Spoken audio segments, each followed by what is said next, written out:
다이어트 열풍이 일고 있는데 나이가 많이 드신 분들도 마찬가지고 젊은 사람도 마찬가지고 운동을 해야 된다, 식단 조절을 해야 된다 의견이 많은 것 같아요. 운동하고 식단 둘의 의견이 이제 팽팽한 것 같은데 어떤 걸 신경 써야 될까요? 다이어트 할 때 운동이랑 식단 뭐가 중요하냐고 여쭤보시면 극단적으로 식단만 하셔도 다이어트는 가능합니다. 운동이 중요하지 않다는 건 아닌데 살을 뺄 때는 식단이 좀 더 중요한 면이 있고 운동은 단순히 살을 빼는 것과는 좀 다른 작용을 하거든요. 체중을 감소하는 데 중점을 둔다고 하면 식단과 운동은 9대1 정도 비율이 된다고 생각하시면 됩니다. 예를 들면 300칼로리 정도를 우리가 빼야 된다고 생각을 할게요. 1시간 동안 계속 내가 달리기를 하면 그때 빠지는 칼로리의 양이 300 정도 되거든요. 이걸 음식으로 치환을 했을 때 300칼로리는 약 밥 한 공기 분량에 해당이 됩니다. 그래서 이걸 가성비로 따져보면 내가 1시간을 죽어라 달리기를 하는 것과 밥 한 공기를 덜 먹는 것 어느 것이 더 쉬울까 생각해 보시면 되거든요. 대부분의 사람들은 사실 그냥 밥 한 공기를 안 먹는 게 훨씬 더 가성비가 좋다는 걸 알고 계실 겁니다. 단순히 이렇게 밥 한 공기랑 달리기 말고도 다른 운동과 식사를 비교해 봤을 때 운동으로 내가 먹은 것만큼 뺀다는 게 쉽지 않거든요. 우리 몸이 가진 체력의 한계도 있습니다. 기본적으로 살을 뺄 때는 식단이 훨씬 더 중요하다고 생각을 하시면 됩니다. 나는 물만 먹어도 살쪄 이런 사람들이 있어요. 정말 그런 사람들이 있어요.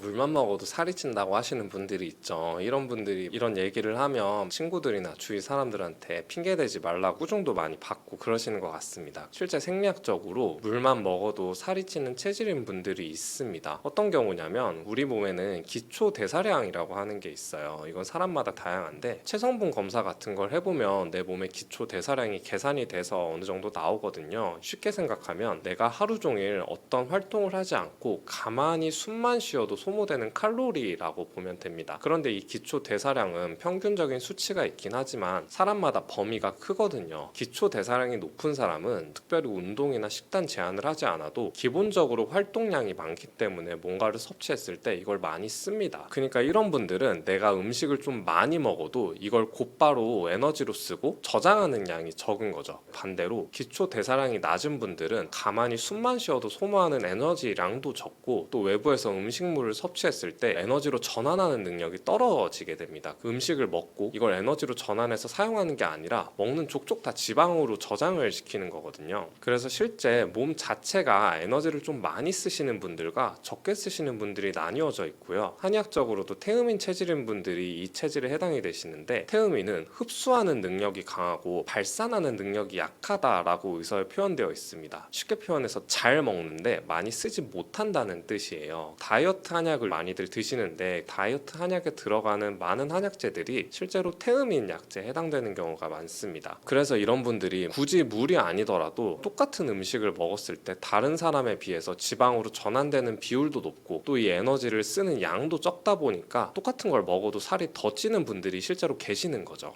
이런 체질이 되면 정말 좋을 것 같은데 살이 잘 빠지는 체질 있잖아요. 그런 체질로 바꿀 수 있을까요? 실제로 가능합니다. 체질을 바꾸는 법을 알기 위해서는 후성유전학이라는 개념을 알아야 하는데요. 한 연구에서 쌍둥이를 대상으로 조사를 했습니다. 이 쌍둥이는 유전적으로 완전히 동일해요. 두 쌍둥이 다 살이 잘 찌는 체질인 유전자를 가지고 있습니다. 그런데 한 쌍둥이는 생활 습관을 바르게 가져가면서 식단도 어느 정도 조절을 하고 평상시 운동이나 활동도 많이 하면서 생활 환경을 가져갔고 다른 쌍둥이는 움직이지도 않고 운동도 잘 안 하고 고칼로리 음식을 많이 섭취하고 이런 식으로 5년, 10년 이상 장기간 다른 생활 환경을 살게 하면서 그 결과를 추적한 연구가 있어요. 결과를 봐보니까 같은 유전자를 가졌음에도 불구하고 좋은 생활 습관을 가지고 운동도 좀 꾸준히 하고 이랬던 쌍둥이는 살이 잘 찌는 유전자를 가지고 있음에도 정상적인 체중을 가져간 반면에 다른 생활 습관도 좋지 않고 폭식을 하고 운동도 잘 하지 않은 쌍둥이는 과체중, 비만이 됐다는 연구 결과가 있습니다. 즉 같은 유전자를 가지고 있어도 어떤 생활 환경을 가느냐에 따라서 이 유전자가 발현이 될지 안 될지를 결정할 수 있다는 거죠. 그러면 내가 어떻게 하면 이 유전자의 스위치를 끄고 켜는 걸 조절할 수 있냐? 그걸 하는 역할이 바로 운동이라고 생각하시면 됩니다. 우리 몸에는 항상성이라는 게 있어서 움직이지 않고 쉬려고 하면 우리 몸의 세포들이 우리 몸은 그냥 잘 움직이지 않나 보다, 밥을 먹으면 그냥 에너지를 저장해야겠다, 이런 식으로 인식을 하게 되면서 그냥 움직이지 않는 몸으로 점점 변화가 되어 갑니다. 정기적으로 운동을 하고 활동을 하게 되면 언제든 운동을 할 때 필요한 에너지를 전환하려고 세팅을 해놓게 돼요. 실제로 원래는 음식을 먹고 나서 이걸 에너지로 전환하는 능력이 떨어지는데 계속 몸이 활동을 하고 운동을 하다 보면 몸이 점점 운동을 하는 사람의 몸으로 바뀌어 갑니다. 그 과정에서 살이 잘 찌는 체질에서 잘 찌지 않는 체질로 변화가 되어가는 것이죠. 다이어트를 할 때 운동은 이런 체질을 바꾸는 역할을 한다고 생각하시면 됩니다. 아침에 뭘 먹어야 된다, 말아야 된다 이런 얘기가 있는 것 같은데요.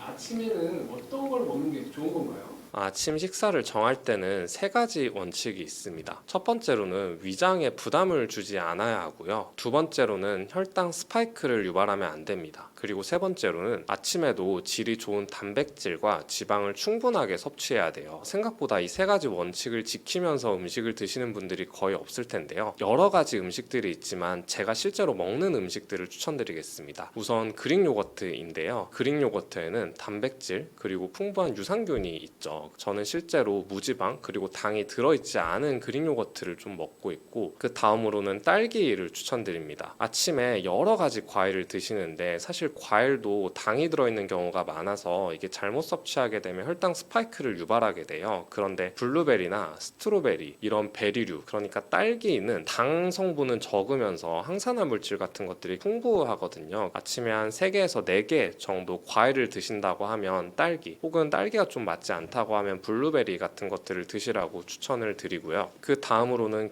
견과류입니다. 지방이 무조건 나쁜 게 아닌데 우리가 지방은 무조건 나쁜 것이라고 생각하는 경향이 있죠. 지방에도 여러 가지 종류가 있어서 우리가 먹으면 좋은, 질이 좋은 지방들이 있거든요. 요즘은 이렇게 견과류가 한 봉지로 나오는 것들이 있는데 그런 것들은 한 봉지 정도만 먹어도 내가 하루에 필요한 지방량을 어느 정도 충분히 섭취할 수 있습니다. 그래서 이렇게 견과류 드시는 걸 추천드리고, 그 다음으로는 100% 다크 초콜릿인데요. 100% 다크 초콜릿은 생긴 거는 똑같이 초콜릿처럼 생겼는데 맛이 완전히 다릅니다. 설탕 이런 게 들어있지 않고 순수 카카오에는 풍부한 폴리페놀과 같은 항산화 물질이 들어있어요. 이런 다크 초콜릿 같은 것들 한 3조각에서 4조각 정도 드시라고 추천을 많이 드리고 있습니다. 아침에 절대 먹으면 안 되는 음식들은 어떤 게 있을까요?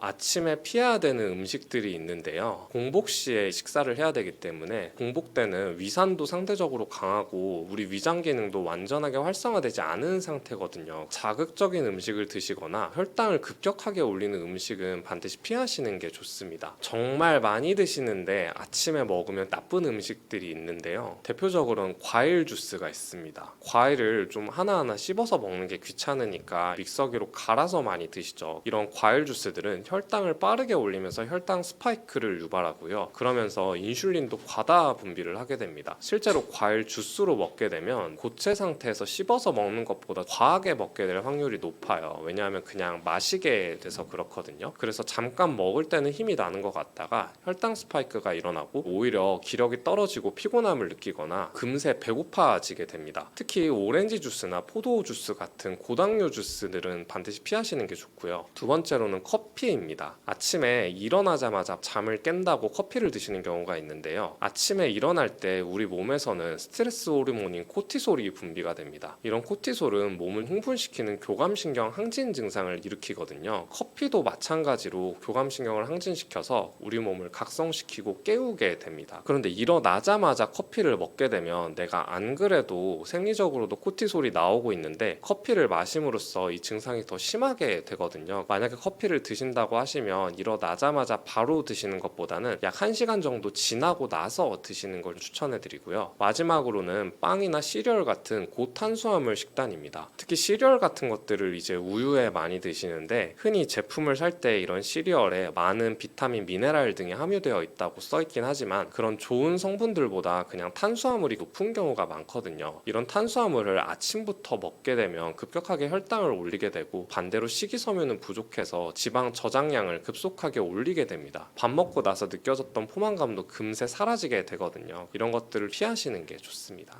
요즘에 간헐적 단식이나 일정 시간 공복을 유지해야 된다 이런 말들이 굉장히 많이 들리는데요. 아침 시간에 공복을 유지하는 것과 저녁 시간에 공복을 유지하는 것 둘 중에 어떤 게 더 효과적인가요? 대부분의 사람들에게는 저녁 시간에 공복을 유지하는 게 더 효과적이라고 생각을 하시면 됩니다. 공복을 할 때 여러 가지 장점이 있어요. 시간 따라서 나타나는 변화가 좀 있는데 12시간 정도 공복을 했을 때는 혈당이랑 인슐린이 감소를 하게 되거든요. 우리가 식사를 하기 전 수준과 비슷한 수준까지 떨어지게 됩니다. 지방 연소가 시작이 되는데 간에 저장된 글리코겐이 소모되면서 지방 분해가 점차적으로 활성화됩니다. 기본적으로는 저녁에 공복을 유지하는 걸 더 추천드리는데요. 여기에는 몇 가지 현실적인 이유가 있습니다. 아침에 공복을 할 때와 저녁에 공복을 했을 때 각각 아침 저녁 간헐적 단식에는 장점과 단점이 있는데요. 처음 이 간헐적 단식을 하시게 되면 사실 좀 굉장히 힘들어요. 왜냐하면 간헐적 단식은 보통 최소 12시간에서 16시간 정도 유지를 하라고 말씀을 드리거든요. 왜냐하면 12시간 정도 단식을 했을 때 인슐린 수치와 혈당 수치가 식사를 하기 전 상태까지 떨어지게 됩니다. 여기서 사실 좀 더 해야 되거든요. 16시간 정도 공복 시간을 가져갔을 때 우리 몸에서 오토파지라고 하는 현상이 일어납니다. 이게 뭐냐면 우리 몸은 평상시에도 많은 대사 활동을 걸쳐서 죽은 세포들이 발생을 하거든요. 죽은 세포들이 계속 쌓이게 되면 만성적으로 염증을 일으키고 이런 세포들 중에서 돌연변이가 일어나서 암을 유발하기도 합니다. 공복 시간을 16시간 정도 가져가게 되면 이런 죽은 세포들을 깨끗하게 청소하는 작용인 오토파지가 일어나게 돼요. 궁극적으로는 16시간까지 단식을 해야 되는데 실제 요즘 현대인들의 삶의 패턴을 보면 거의 뭘 먹고 있거든요. 아침에 일어나서 간단하게 빵이나 뭐 토스트 같은 것들을 드시고 점심 전에 배고프다고 간식 같은 거를 간단히 드십니다. 점심 식사 하시고 나서도 식후에 음료수, 간식 같은 것들을 드시죠. 그리고 나서 이제 다시 저녁을 드시고 그렇게 해서 저녁 시간을 끝내거나 또 야식을 드시는 분들도 있습니다. 그러니까 쉽게 생각하면 현대인 분들은 하루 종일 거의 뭘 드시고 있는 상태인 경우가 많아요. 그래서 간헐적 단식이 이런 현대인 분들에게 도움이 많이 되는데 현실적으로 내가 직장을 다니거나 아니면 일을 할 때 공복 시간을 가져가려면 아침이나 점심 식사를 스킵해야 되고 이런 일이 발생하는데 사회생활을 하시고 이런 분들이 실제로 이렇게 하기가 좀 어렵거든요. 그래서 저녁 시간에 공복을 하면 어떤 장점이 있냐면 실제 단식을 하는 걸 시뮬레이션을 해서 예시를 들어보면 저녁 7시에서 8시 뭐 이르면 6시 전에 식사를 끝내도록 합니다. 저녁 8시에 끝났다고 가정을 해볼게요. 저녁 8시부터 단식을 시작하게 되면 11시에서 12시에 잠이 들잖아요. 우리가 잠을 잘 때 뭘 먹지는 않습니다. 다음날 8시에 기상을 한다고 가정을 했을 때 기본적으로 저녁 8시에 식사를 끝내고 나면 12시간 단식이 쉽게 되거든요. 잠들기 전까지 3시간에서 4시간 정도만 참으면 됩니다. 그래서 현실적으로 처음 간헐적 단식을 하시는 분들은 저녁 공복을 유지하시는 게 훨씬 더 달성하기가 쉽습니다. 그래서 기본적으로 저녁 공복을 좀 하라고 추천을 많이 드리고 있어요.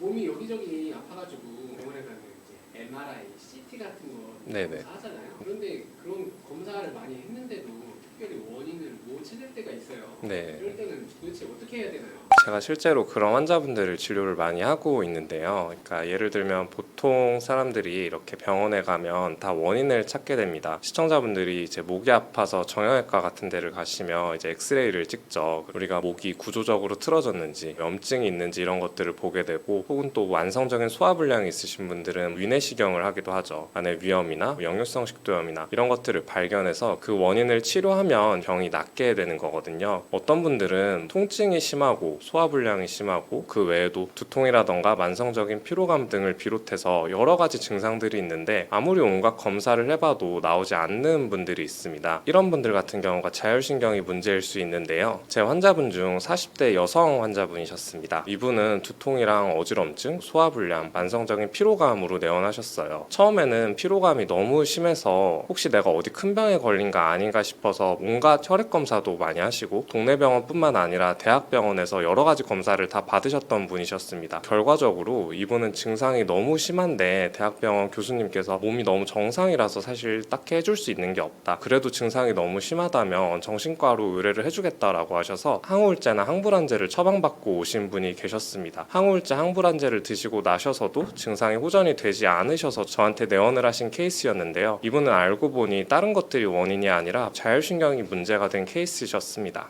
자율신경이라는 게 문제가 생겼을 때 그럴 수 있다는데 자율신경 문제가 되는 그런 걸 뭐라고 하나요?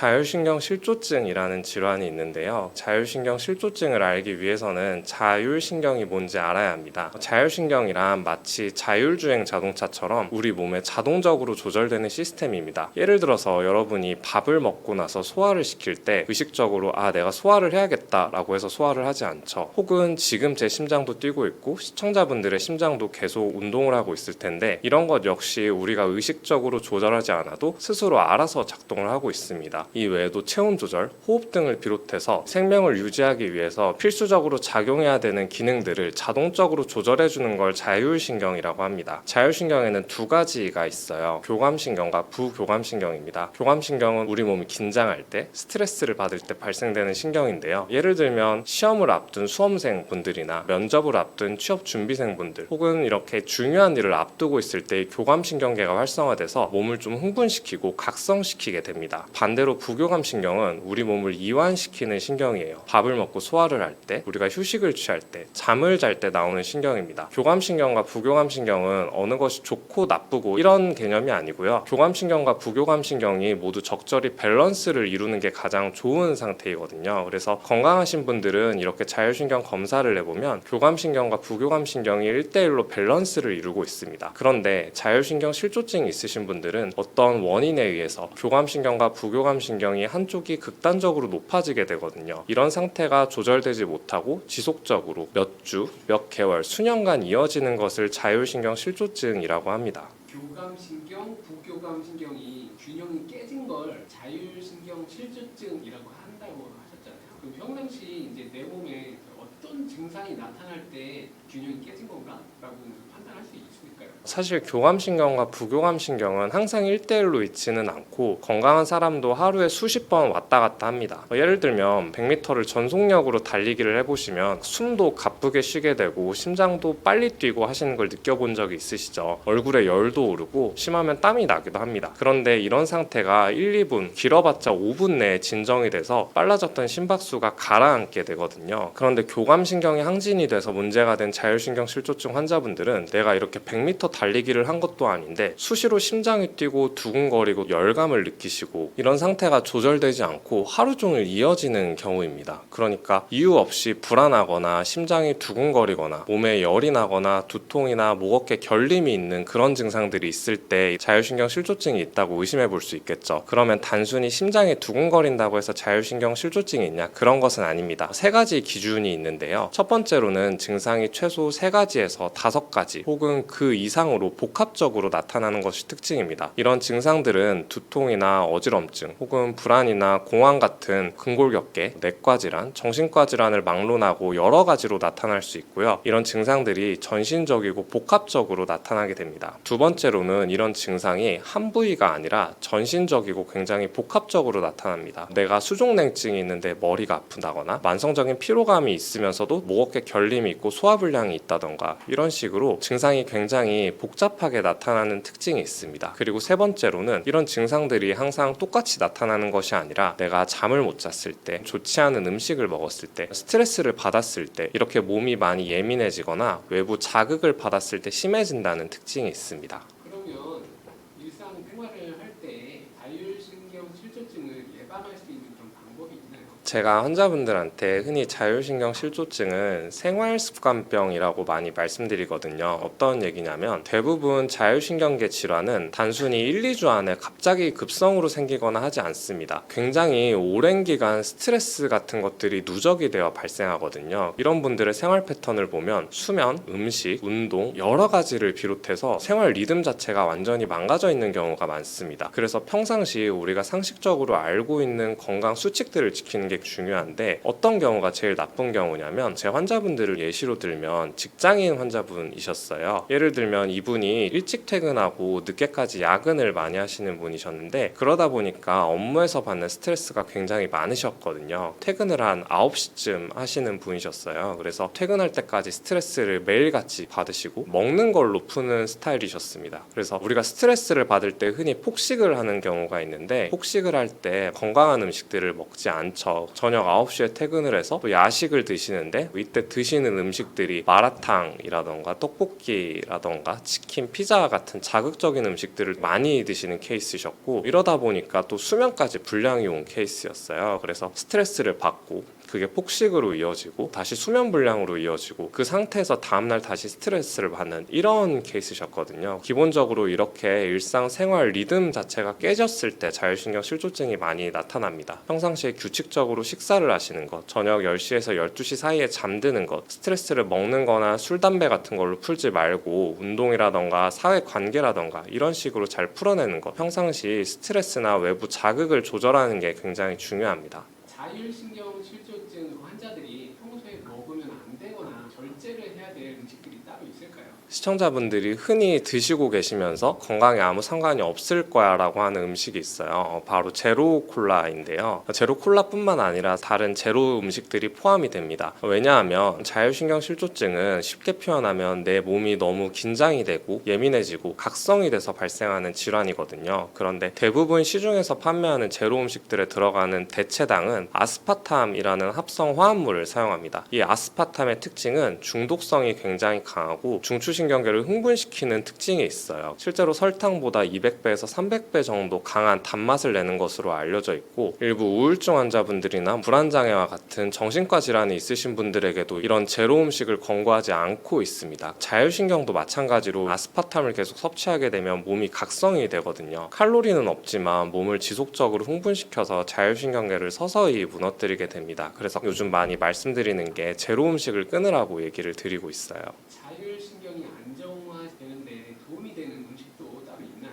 제가 자율신경을 안정화시키는 아주 가성비가 좋은 음식 하나와 정말 효과가 좋은 고가의 약재를 하나씩 설명해 드릴게요. 먼저 가성비가 좋은 음식으로는 계피가 있습니다. 계피의 주성분은 신나말데하이드인데요. 이 성분 덕분에 계피 특유의 향과 맛이 납니다. 그래서 호불호가 좀 갈리곤 하죠. 계피는 기본적으로 따뜻한 성질을 가지고 있어서 특히 몸이 차거나 순환이 잘 되지 않아서 생기는 자율신경 증상에 굉장히 효과적입니다. 예를 들면 손발이 차거나 소화가 잘 안 되는 사람, 긴장을 하면 배가 아프고 몸이 자주 뭉치는 사람에게 아주 적합해요. 왜냐하면 계피의 신나말데하이드 성분이 혈관을 부드럽게 확장을 시켜서 말초 혈류를 개선시켜주고 위장관의 긴장을 풀어서 소화 기능도 부드럽게 만들어주기 때문입니다. 이건 마치 얼어붙은 겨울방에 따뜻한 난로를 켜주는 것처럼 몸 안에 따뜻한 기운이 돌게 해서 자율신경의 긴장을 내려주고요. 기본적으로 계피를 드시는 방법이 여러 가지가 있지만 가장 쉽게 복용할 수 있는 건 차로 드시는 거고요. 따뜻하게 드시는 게 좋습니다. 하루 한 잔 정도 이렇게 계피차를 드시는 것만으로도 속도 편안해지고 몸이 전반적으로 풀어지고 이완되는 느낌을 받을 수 있습니다. 물론 열이 일부 많으신 체질을 가지신 분들, 한의학적으로 소양인 분들이 해당되고요. 얼굴이 자주 붉어지고 혹은 변비가 있으신 분들은 과량 복용하게 되면 주의가 필요하기 때문에 이 점을 기억해 주시면 좋습니다. 두 번째로는 사양이 있습니다. 사양은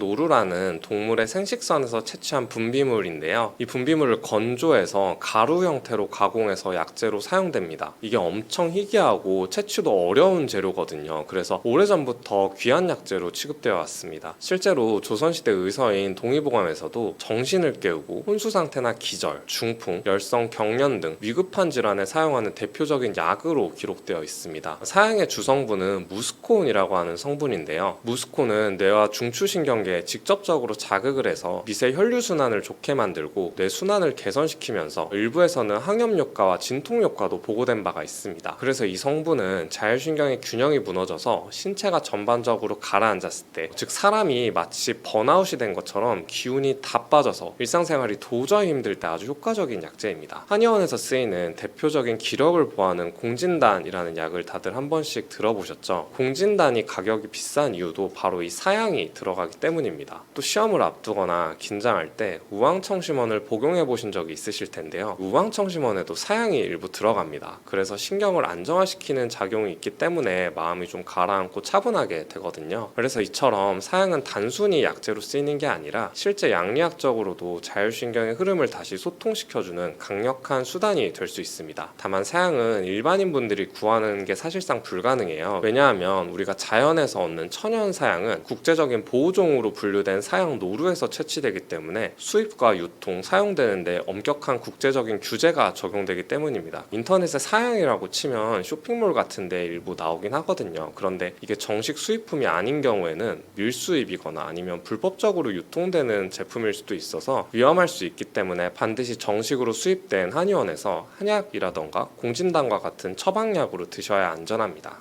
요즘에 영양제를 많이들 드시는데 건강에 도움이 되는 게 맞아요?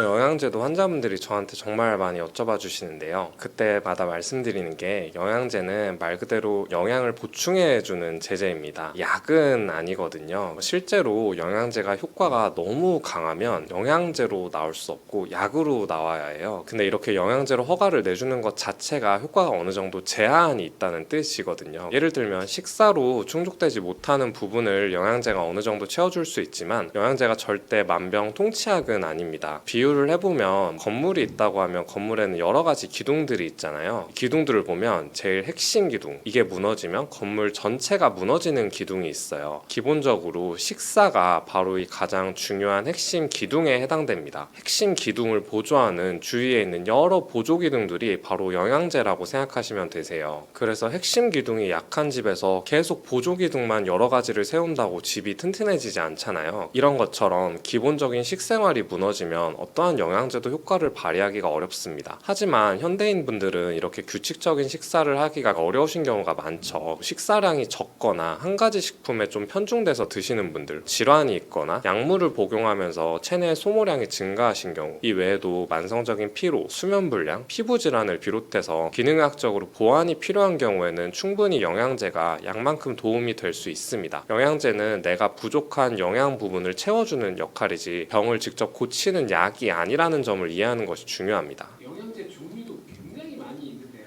그 중에서 주의해서 먹어야 될 영양제가 있을까요?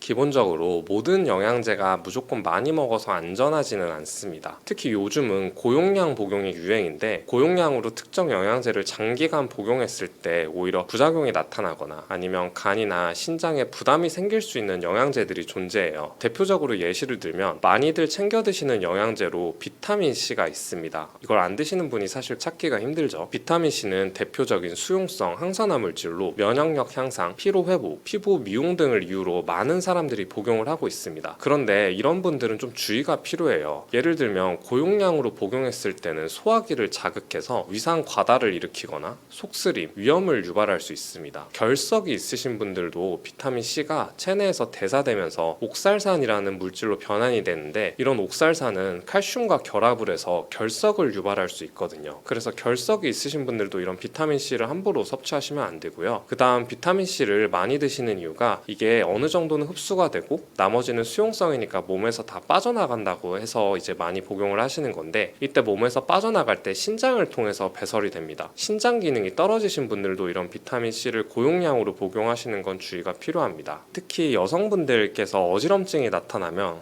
이게 내가 빈혈이 있나? 라고 해서 흔히 철분 보충제를 섭취하곤 하시죠. 일단 어지럽다고 해서 무조건 어지럼증의 원인이 빈혈만 있는 게 아니고요. 빈혈의 원인은 철분 결핍 말고도 다양한 원인이 있습니다. 그래서 단순히 어지러워서 철분 보충제를 섭취하다가 철분 과잉이 되면 소화불량, 변비, 구토, 심한 경우에는 간 손상이나 심장 문제를 일으킬 수 있습니다. 철분 과다증은 체내 산화 스트레스를 증가시켜서 오히려 노화를 촉진하고 건강에 해로울 수 있거든요. 영양제를 먹을 때 욱이 된다거나 영양제를 절대 먹으면 안 되는 그런 사람들도 있나요? 본인 생활 습관을 먼저 살펴보시면 좋습니다. 어떤 사람에게는 약이 될 수 있지만 다른 사람에게는 독이 될 수도 있는데요. 예를 들면 비타민 E는 항산화제로 알려져 있죠. 그래서 이런 항산화제를 복용함으로써 세포의 손상을 방지하고 노화를 예방하는 목적으로 많이들 복용하시는데요. 그런데 이 항산화 물질이라는 것의 원리를 생각해보면 우리 몸이 활동을 좀 많이 하게 되면 활동을 통해서 나온 대사 물질이 있습니다. 바로 활성산소라는 물질인데요. 있는데요. 활성산소는 비유를 해보면 자동차가 기름을 먹고 엔진을 돌리고 나서 나머지 배출되는 매연과 같거든요. 이런 항산화제들이 매연과 같은 활성산소를 청소를 한다고 생각을 하시면 됩니다. 기본적으로 활동을 좀 많이 하시는 분들이 활성산소가 많이 나와서 이런 항산화제를 복용하면 본래 이 항산화 물질의 효과를 볼 수 있겠죠. 그런데 내가 활동을 전혀 안 한다. 하루 거의 24시간 집에만 있는다. 운동을 전혀 안 한다. 이러신 분들은 오히려 비타민 E와 같은 항산화제를 고용량으로 드셨을 때 실제 일부 연구에서는 암을 유발한다는 결과도 있습니다. 활동을 굳이 안 하시는 분들은 이런 항산화제를 챙겨 드실 필요가 없고요. 시력 건강이나 아니면 피부 건강을 위해서 비타민 A를 많이 챙겨 드십니다. 그런데 담배를 피시는 흡연자분들의 경우 비타민 A를 섭취한 사람들이 섭취를 그냥 안 한 사람에 비해서 폐암의 발병률이 17% 증가하고 사망률도 8%나 증가했다는 연구도 있고요. 이런 데이터들이 실제로 계속 나오다 보니까 영국의 비타민 미네랄 전문가 위원회라는 곳이 있는데 이 위원회에서 비타민 A의 전구체인 베타카로틴에 대해서 흡연자분들은 장기 복용을 하지 않는 것이 좋다고 권고를 드리고 있습니다. 보통 비타민 A는 일반적으로 세포의 성장과 분화에 관여하면서 비정상적인 세포 증식을 억제해서 항암 효과에 기여하는 것으로 알려져 있는데 흡연은 폐에서 강한 산화 스트레스를 유발해서 암 관련한 유전자를 발현하는 것으로 추정이 되고 있습니다. 혈액순환이 잘 안 되시는 분들이 오메가3를 많이 드시죠. 특히 현대인분들은 오메가3를 식품으로 섭취하는 비율이 굉장히 적기 때문에 적정량으로 보충제로 드시는 것은 굉장히 권장됩니다. 그런데 내가 수술을 앞두고 있다면 이런 오메가3를 단기간 중지해야 되거든요. 왜냐하면 수술뿐만 아니라 내가 출혈 위험이 높아졌을 때는 혈류순환을 개선하는 영양제가 오히려 실혈이나 출혈 위험을 높일 수 있기 때문에 내가 처한 생활 환경이나 상태 등을 고려해서 영양제를 드시는 게 중요합니다. 그러면 나에게 맞는 영양제를 고르는 방법도 있을까요?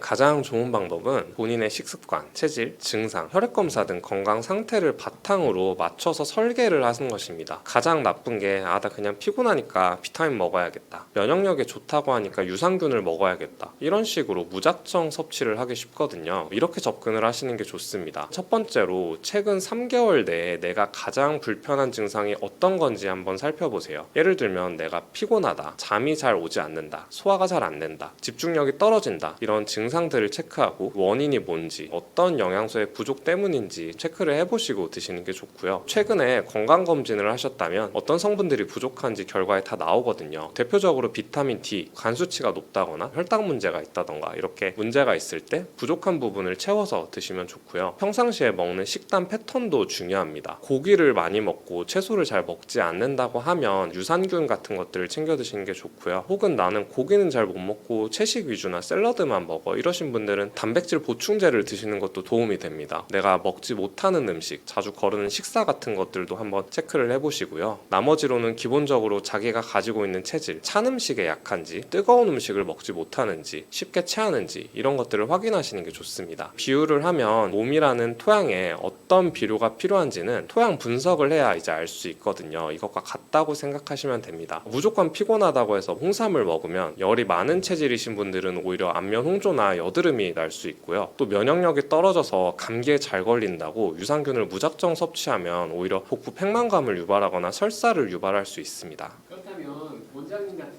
의학적 지식이 많으신 분들이 꼭 챙겨 드시는 영양제나 효과적으로 먹을 수 있는 특별한 방법들이 있나요? 의학계 종사자분들은 기본적으로 자신의 생활 환경이나 스트레스 수준을 고려해서 영양제를 선택하시는 것 같아요. 이때 중요한 건 절대 영양제를 중심에 두지 않고 나의 빈틈을 메우는 보조제로 쓴다는 것입니다. 생활 습관이 어떤 것들이 부족할 때 이걸 받쳐주는 버팀목 정도로 생각을 하고요. 기본적으로 내가 약도 잘 안 먹고 생활 습관도 너무 안 좋은데 이걸 다 영양제로 커버를 하겠다. 이러지는 않는 것 같아요. 제가 실제로 어떤 증상이 있을 때 먹는 영양제 예시를 소개해드리면 스트레스를 좀 많이 받거나 신경이 예민해지거나 할 때는 비타민 B군, 마그네슘을 좀 같이 드시면 스트레스가 많고 쉽게 화가 나고 흥분을 하고 이럴 때 신경을 진정시키는 효과가 있어서 권유를 드리고 있고요. 면역력이 떨어졌을 때는 저용량의 비타민 C와 적절한 유산균 섭취를 병행을 하는 편입니다. 면역력이 떨어졌을 때 감기에 잘 걸리거나 구내염, 잔병 치레를 잘 하시는 분들은 장내 미생물 상태가 굉장히 중요하거든요. 요즘은 장내축 이론이라는 게 있어서 장의 건강이 면역의 70%를 좀 차지한다고 합니다. 이런 분들은 유산균을 드시면서 또 기본적으로 비타민 C를 드시는 걸 추천드리고요. 피로감이 너무 심하다, 도저히 일상생활이 되지 않는다, 이 정도까지 가신 분들은 고용량 비타민 C 그리고 코엔자임 Q10 이 조합을 추천드립니다. 피로가 누적됐을 때는 세포의 에너지 공장인 미토콘드리아를 활성화하는 영양소를 추가하는데, 이 역할을 바로 CoQ10이 심혈관계에 부담을 줄이면서 회복력을 높이는 데 도움을 주거든요. 특별히 신장이 약하거나 결석이 있거나 이러지 않으신 분들은 메가도스 요법이라고 하는 비타민 C를 고용량으로 드시는 방법도 추천을 드립니다. 마지막으로 노화를 방지하고 항산화 작용을 하는 영양제로 오메가3를 추천드리는데, 오메가3는 혈류 개선, 또 염증 완화, 뇌기능 개선까지 굉장히 넓은 범위로 작용을 해요. 이 영양제는 의학적으로 완전히 맞는 설명은 아니지만 쉽게 생각해서 다른 영양제가 내 몸에 잘 흡수될 수 있도록 돕는 기본 밑바탕이 되는 영양제라고 생각하시면 됩니다. 다른 영양제를 드실 때 꼭 이 오메가3를 드시라고 많이 추천을 드리고 있고요. 또 추가적으로 같은 영양제를 먹어도 어떻게 해야 더 효과적으로 먹을 수 있냐, 기본적으로 내가 공복 때 먹어야 되는 것과 식사 후에 먹어야 되는 것을 나눠서 먹고요. 유산균 같은 경우는 공복에 드시는 걸 추천드리고, 비타민 C 같은 경우 식사를 하시고 드시는 걸 추천드립니다. 비타민 A, D, E, K와 같은 지용성 비타민도 식사를 하고 드시는 걸 추천해드리고요. 같이 먹었을 때 흡수율이 떨어지는 것들도 있는데, 대표적으로 철분이나 칼슘 등은 같이 섭취를 하면 서로 간섭이 일어나서 흡수가 잘 되지 않거든요. 기본적으로 시간 차이를 두고 드시는 게 좋습니다. 영양제를 5가지 이상 많이 드시는 분들은 기본적으로 따로따로 드시는 게 좋아요. 너무 어렵다고 하시면 2개, 2개, 1개, 2개, 3개 이런 식으로 나눠 드시고 5개를 한 번에 먹고 이러면 먹는 만큼 흡수를 하지는 않습니다. 그런 점들을 기억하시면 좋고요. 그 다음으로 영양제를 무조건 많이 먹기보다는 꾸준히 섭취하는 걸 중요하게 생각하는 것 같아요. 기본적으로 어떤 걸 먹기 시작했을 때는 한 3개월 정도는 좀 복용을 해보고, 복용을 한 뒤에 일단 잠깐 멈춰보고 이걸 복용함으로써 내가 원하는 증상이 얼마나 개선이 되었는가 이런 것들을 판단을 합니다. 증상이 잘 개선이 되었다고 하면 복용을 좀 이어가도록 하고, 만약 부작용이 있거나 생각만큼 증상이 개선이 잘 안 되었다고 하면 다른 부족한 영양소나 원인을 찾아보고 그런 식으로 하는 것 같아요. 마지막으로 제품을 고를 때도 팁이 있는데, 요즘은 영양제 제품들이 워낙 많아서 복합 제제가 많거든요. 예를 들면 한 영양제 안에 비타민 C도 들어있고 비타민 B도 들어있고 여러 가지가 섞여 있는 경우가 있습니다. 종합 비타민이 대표적인 예시죠. 이런 복합 제제 같은 경우는 원하는 만큼 충분한 용량이 들어있지 않은 경우가 많거든요. 기본적으로 권장드리는 건 내가 부족한 단일 영양소, 단일제인 제품을 드시는 걸 추천드립니다.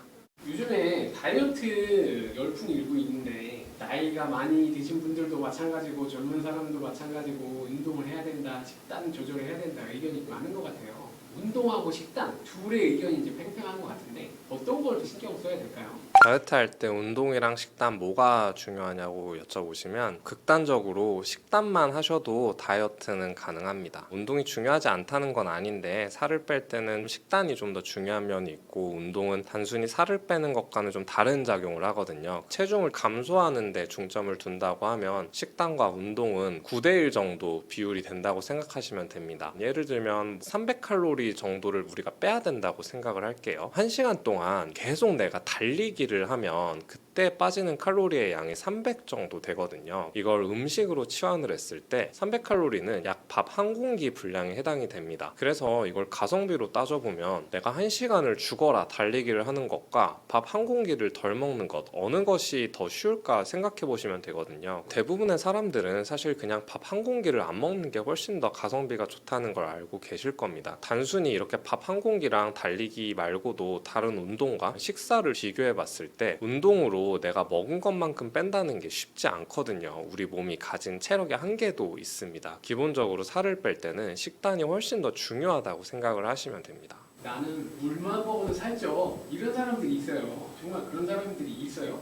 물만 먹어도 살이 찐다고 하시는 분들이 있죠. 이런 분들이 이런 얘기를 하면 친구들이나 주위 사람들한테 핑계대지 말라고 꾸중도 많이 받고 그러시는 것 같습니다. 실제 생리학적으로 물만 먹어도 살이 찌는 체질인 분들이 있습니다. 어떤 경우냐면, 우리 몸에는 기초 대사량이라고 하는 게 있어요. 이건 사람마다 다양한데, 체성분 검사 같은 걸 해보면 내 몸의 기초 대사량이 계산이 돼서 어느 정도 나오거든요. 쉽게 생각하면 내가 하루 종일 어떤 활동을 하지 않고 가만히 숨만 쉬어도 소모되는 칼로리라고 보면 됩니다. 그런데 이 기초 대사량은 평균적인 수치가 있긴 하지만 사람마다 범위가 크거든요. 기초 대사량이 높은 사람은 특별히 운동이나 식단 제한을 하지 않아도 기본적으로 활동량이 많기 때문에 뭔가를 섭취했을 때 이걸 많이 씁니다. 그러니까 이런 분들은 내가 음식을 좀 많이 먹어도 이걸 곧바로 에너지로 쓰고 저장하는 양이 적은 거죠. 반대로 기초 대사량이 낮은 분들은 가만히 숨만 쉬어도 소모하는 에너지량도 적고 또 외부에서 음식물을 섭취했을 때 에너지로 전환하는 능력이 떨어지게 됩니다. 그 음식을 먹고 이걸 에너지로 전환해서 사용하는 게 아니라 먹는 족족 다 지방으로 저장을 시키는 거거든요. 그래서 실제 몸 자체가 에너지를 좀 많이 쓰시는 분들과 적게 쓰시는 분들이 나뉘어져 있고요. 한의학적으로도 태음인 체질인 분들이 이 체질에 해당이 되시는데, 태음인은 흡수하는 능력이 강하고 발산하는 능력이 약하다라고 의서에 표현되어 있습니다. 쉽게 표현해서 잘 먹는데 많이 쓰지 못한다는 뜻이에요. 다이어트 한약을 많이들 드시는데 다이어트 한약에 들어가는 많은 한약재들이 실제로 태음인 약재에 해당되는 경우가 많습니다. 그래서 이런 분들이 굳이 물이 아니더라도 똑같은 음식을 먹었을 때 다른 사람에 비해서 지방으로 전환되는 비율도 높고 또 이 에너지를 쓰는 양도 적다 보니까 똑같은 걸 먹어도 살이 더 찌는 분들이 실제로 계시는 거죠.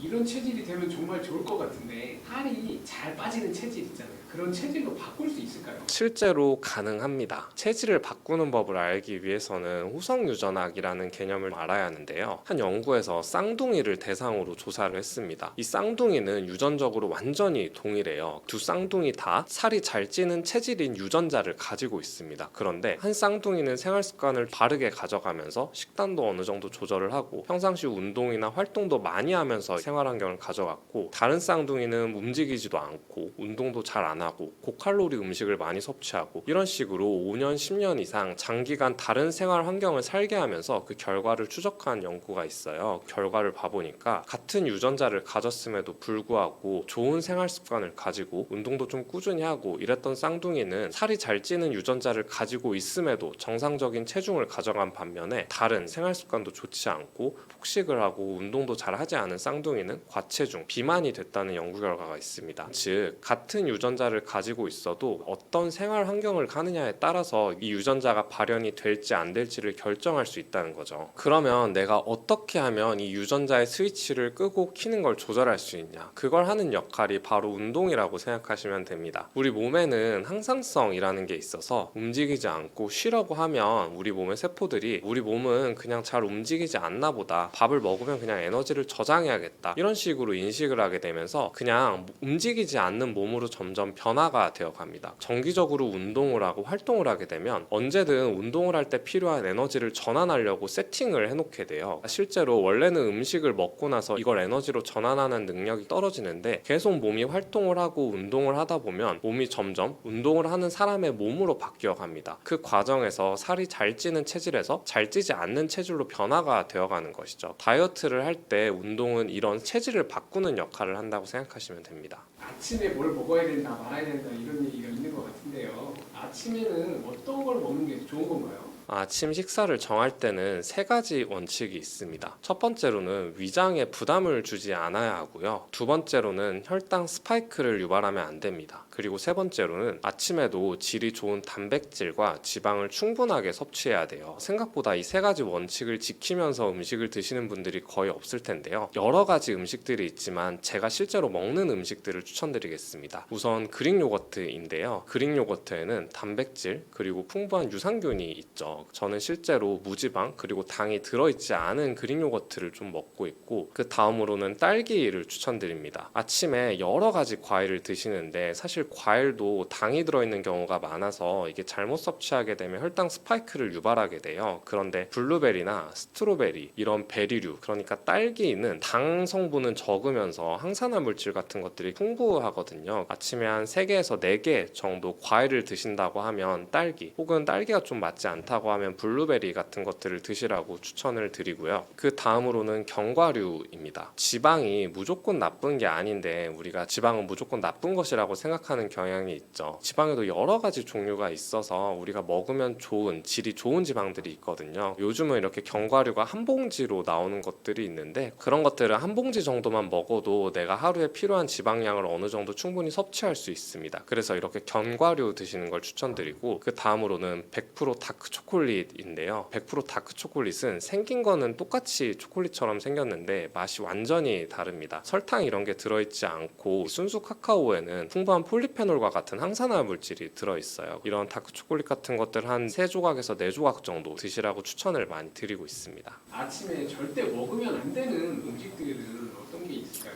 아침에 피해야 되는 음식들이 있는데요. 공복 시에 식사를 해야 되기 때문에 공복 때는 위산도 상대적으로 강하고 우리 위장 기능도 완전하게 활성화되지 않은 상태거든요. 자극적인 음식을 드시거나 혈당을 급격하게 올리는 음식은 반드시 피하시는 게 좋습니다. 정말 많이 드시는데 아침에 먹으면 나쁜 음식들이 있는데요. 대표적으로는 과일 주스가 있습니다. 과일을 좀 하나하나 씹어서 먹는 게 귀찮으니까 믹서기로 갈아서 많이 드시죠. 이런 과일 주스들은 혈당을 빠르게 올리면서 혈당 스파이크를 유발하고요. 그러면서 인슐린도 과다 분비를 하게 됩니다. 실제로 과일 주스로 먹게 되면 고체 상태에서 씹어서 먹는 것보다 과하게 먹게 될 확률이 높아요. 왜냐하면 그냥 마시게 돼서 그렇거든요. 그래서 잠깐 먹을 때는 힘이 나는 것 같다가 혈당 스파이크가 일어나고 오히려 기력이 떨어지고 피곤함을 느끼거나 금세 배고파지게 됩니다. 특히 오렌지 주스나 포도 주스 같은 고당류 주스들은 반드시 피하시는 게 좋고요. 두 번째로는 커피입니다. 아침에 일어나자마자 잠을 깬다고 커피를 드시는 경우가 있는데요. 아침에 일어날 때 우리 몸에서는 스트레스 호르몬인 코티솔이 분비가 됩니다. 이런 코티솔은 몸을 흥분시키는 교감신경 항진 증상을 일으키거든요. 커피도 마찬가지로 교감신경을 항진시켜서 우리 몸을 각성시키고 깨우게 됩니다. 그런데 일어나자마자 커피를 먹게 되면 내가 안 그래도 생리적으로도 코티솔이 나오고 있는데 커피를 마심으로써 이 증상이 더 심하게 되거든요. 만약에 커피를 드신다고 하시면 일어나자마자 바로 드시는 것보다는 약 1시간 정도 지나고 나서 드시는 걸 추천해 드리고요. 마지막으로는 빵이나 시리얼 같은 고탄수화물 식단입니다. 특히 시리얼 같은 것들을 이제 우유에 많이 드시는데 흔히 제품을 살 때 이런 시리얼에 많은 비타민, 미네랄 등이 함유되어 있다고 써 있긴 하지만 그런 좋은 성분들보다 그냥 탄수화물이 높은 경우가 많거든요. 이런 탄수화물을 아침부터 먹게 되면 급격하게 혈당을 올리게 되고 반대로 식이섬유는 부족해서 지방 저장량을 급속하게 올리게 됩니다. 밥 먹고 나서 느껴졌던 포만감도 금세 사라지게 되거든요. 이런 것들을 피하시는 게 좋습니다.